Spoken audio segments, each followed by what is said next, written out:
71st Annual Roman Poetry Rumble, where we pit the smartest poets against each other in a battle of wits to see who's number one. But first, let's take a look at some Roman poetry. Roman literature is a broad term that encompasses many forms of literary works, including epics, comedies, histories, and of course the topic of this lecture, poetry. Because Roman culture lasted for such a long period of time, from the founding of the kingdom by Romulus in 753 BC to the collapse of the Western Roman Empire in 476 CE, Roman poetry varies greatly throughout different eras. The most well-known era is referred to as the Golden Age of Roman literature. This Golden Age lasted from around the 1st century BC to the mid-1st century CE. Many of Rome's most famous and influential poets come from this era, including the likes of Horace, Propertius, Catullus, Tibullus, Ovid, and of course, Virgil. Roman civilization was very heavily influenced by classical Greece. Much of Roman culture, including language, architecture, and even religion, was heavily inspired or taken directly from classical Greek civilization. This includes, of course, poetry. One of the most famous instances of Greek influence in Roman poetry would be the Aeneid by Virgil. It acts as a sequel of sorts to the Greek poet Homer's Iliad, in which Aeneas of Troy escapes to what would become Rome after his defeat in the Trojan War against the Greeks. The Aeneid also parallels one of Homer's other works, the Odyssey. The Odyssey acts as Homer's own sequel to the Iliad, in which Odysseus wanders and adventures for years after the conclusion of the Trojan War. In the Aeneid, Aeneas does this as well, making clear what Virgil's inspiration was when writing his epic poem. Sextus Propertius, known to us as just Propertius, was born within the years 54 BC and 47 BC, and his lines are composed of feet, which are long and short versions of vowels. Some examples of feet are pictured here. First, the sponde, which is 2 long vowels. The dactyl is a long and then 2 short vowels, and the troche is 2 short vowels. The iamb is a short vowel, followed by a long vowel. Various meters, which are rhyming structures in poetry, are used, almost all being heavily inspired and taken directly from Greek poetry. Some examples of meters would be the dactylic hexameter and the hendecasyllabic verse, both pictured here. Despite originally having heavy Greek influences, Roman poetry was able to evolve and blossom into something entirely unique and is able to be appreciated still to this day. First up, we got a poet you all know quite well. His name is Horace! You gotta punch, then crank back 3 times from left to right. Soldier boy, I'm in it. Why me crank it? Why me roll? Why me crank that soldier boy? That Superman that now why me crank that soldier? Now why me crank that soldier? Now why me crank that soldier? Now why me crank that soldier? Now what? Soldier boy, I'm in it. Why me crank it? Why me roll? Why me crank that soldier boy? That Superman that now why me crank that soldier? Now why me crank that soldier? Now why me? Quintus Horatius Flaccus, known to us today as Horace, was born in Venosa in what was then the Roman Republic, now Italy, on December 8th, 65 BC. He died in the city of Rome on November 27th, 8 BC. Horace's father may or may not have been a slave at one point, yet he was a freedman by the time he sent Horace off to school. He sent him to Rome to study, and in 46 BC, he went to Athens to further his education. While in Greece, however, Julius Caesar was assassinated, and Horace became involved in the ensuing civil war. He joined Brutus's army, who had control of Greece for a period of time.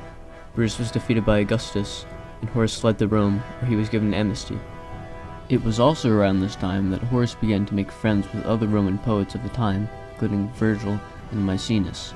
It was also around this time that Horace began working on the first of his well-known poetry.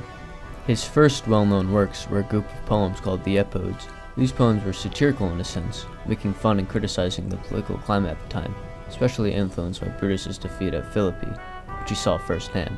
Unlike other poets, such as Catullus, who focused on individuals and various scandals occurring in Rome, Horace focused on the broader political issues plaguing the Republic transitioning into an empire.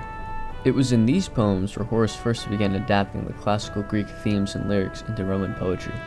Horace's close friend Maecenas gifted him a house and farm in the Sabine Hills, where he continued his poetry, eventually publishing the Epodes, as well as 2 books of a group of poems called the Satires. The first of these satires, of which there are 8 total, criticizes unimportant, non-political figures. His second satire acts more as a defense of the concept of satire itself. Horace often incorporated sarcasm and irony into these works, making it at times difficult to determine when he was speaking truthfully. In 27 BC, Horace began to work on what he was most well known for, the Odes. In these poems, Horace acts as a link between the classical Greeks and the modern Romans. He discusses life as a Roman through descriptions of the everyday world and society. He does this in a combination of classical Greek verse as well as his own twist on the form of poetry. When his father died early, Propertius' family's property was confiscated by Augustus. Despite this, Propertius was still able to maintain a lifestyle as a poet, yet he still felt some disdain and disrespect towards Augustus. His next famous work was the Epistles, in which he returns to a similar form as used in the Epodes. There are, however, some differences. Horace dismisses sarcasm for the most part, instead choosing a more sarcastic route, while also attempting to teach in the process. The Epistles are letters that Horace had written to various people in correspondence. The third book of the Epistles is called Ars Poetica. And it is a letter to the family of Piso, detailing on how to write poetry. Horace was also requested to write a secular hymn for Augustus' secular games in 17 BC. Horace died just 2 months after his long-life friend Maecenas, buried on the same Esquiline hill on November 27, 8 BC. Next up, we got the love doctor himself, Sextus Propertius!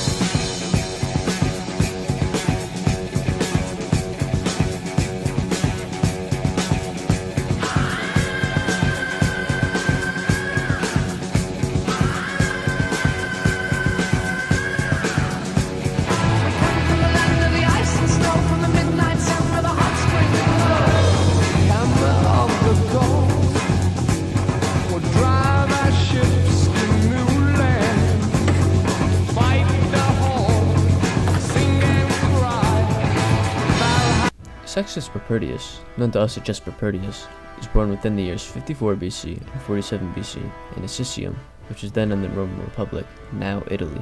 When his father died early, Propertius' family's property was confiscated by Augustus. Despite this, Propertius was still able to maintain a lifestyle as a poet, yet he still felt some disdain and disrespect towards Augustus and the government. Propertius is known for his 4 books of elegies, which are mostly love and romance poems. However, they diverge from this as later iterations of books are published. The first book is called Cynthia, who is the heroine of the poem. It is based on one of Propertius' supposed real-life lovers, whose real name may have been Hostia. Through this publication, Propertius gained some acclaim with more popular poets, and literary patron Maecenas was quick to include him into the circle of his poets. This circle included many prominent figures of ancient Rome, such as Virgil and Horace. Perhaps in these meetings, he matured as a poet, for his later books showed vast improvement, some considering him the greatest elegiac poet in all of ancient Rome. His mastery of this type of elegiac couplet pentameter is one of the most impressive in Roman literature.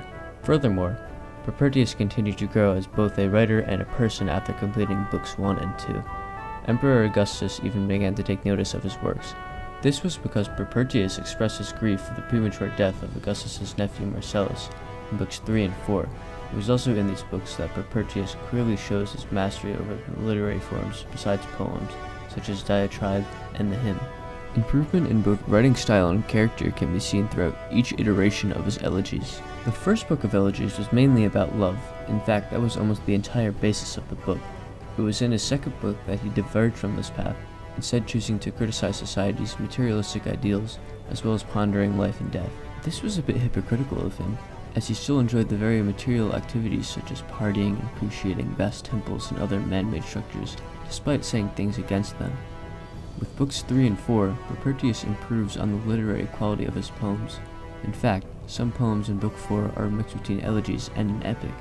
Not much is known about Propertius after his love affair with Cynthia, whom book 1 is based on, besides the fact that he died around 16 BC in Rome. Our battling poets will now perform a game of stone, papyrus, and dagger to determine who gets to spit the first verse. Ovis et umbra sumus. In me, tardus amor, non olus cogitat partem. Ad hoc sub judice vis est. Heu referet quanto verba dolore mea. Aut insanit homo, aut versus fatuus. Et vos, qui sero lapsum relocatis amici. Stairkiss. Results are in, and the winner is Horace!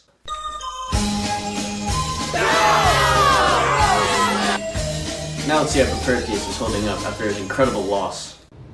In the name of Jupiter, what has he done? Oh, what were you doing up there? I was just fixing the aqueducts. Okay.